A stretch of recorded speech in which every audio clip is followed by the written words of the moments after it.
கரூரில் தாவேக ஆர்ப்பாட்டத்திற்கு காவல்துறை அனுமதி வழங்கியிருக்கிறது.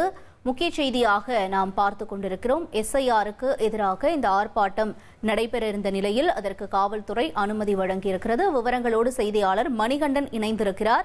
மணிகண்டன், வணக்கம்.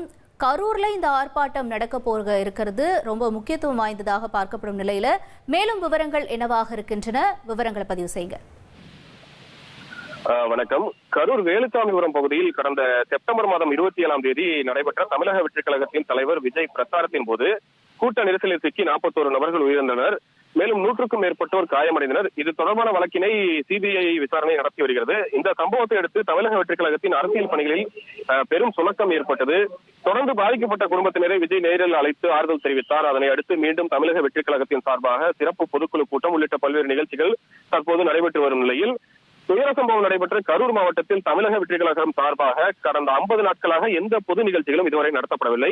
குறிப்பாக அந்த கட்சியின் மேற்கு மாவட்ட செயலாளரான மதியழகன் ஜாமீனில் விடுதலையான பிறகும் பொது நிகழ்ச்சிகளில் பங்கேற்காமலேயே இருந்து வந்திருந்தார்.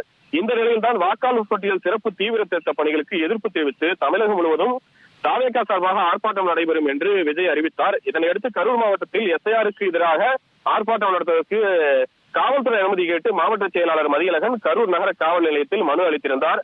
ஆர்ப்பாட்டத்தில் 500 பேர் வரை கலந்து கொள்வார்கள் என்று குறிப்பிட்டு அவர் அனுமதி கேட்டிருந்த நிலையில் அதை பரிசீலனை செய்த கரூர் போலீசார் கரூர் தலைமை தபால் நிலையம் முன்பாக ஆர்ப்பாட்டம் நடத்துவதற்கு 6 நிபந்தனைகளுடன் அனுமதி அளித்துள்ளனர். குறிப்பாக இந்த ஆர்ப்பாட்டத்திற்கு மேடை அமைப்பதற்கு அனுமதி இல்லை எனவும், பொதுமக்களுக்கும் போக்குவரத்திற்கும் இடையூறு இல்லாமல் ஆர்ப்பாட்டம் நடத்த வேண்டும், பள்ளி கல்லூரி மற்றும் போட்டித் தேர்வுகளுக்கு செல்லக்கூடிய மாணவர்களுக்கு இடையூறு ஏற்படுத்தக்கூடாது, மேலும் இந்த கட்சி நிகழ்ச்சி இந்த ஆர்ப்பாட்டத்தில் சிறப்பு அழைப்பாளர்கள் யாரேனும் வெளி மாவட்டத்தில் வந்தால் முன்கூட்டியே தகவல் தெரிவிக்க வேண்டும், ஆர்ப்பாட்டத்துக்கு வரும் வாகனங்களை போக்குவரத்துக்கு இடையூறு இல்லாமல் நிறுத்த வேண்டும், கூம்பு வடிவ ஒலிபெருக்கிகளை பயன்படுத்தக்கூடாது உள்ளிட்ட 6 விதிகளை விதித்து தற்போது அந்த ஆர்ப்பாட்டத்திற்கு காவல்துறை அனுமதி வழங்கியுள்ளது.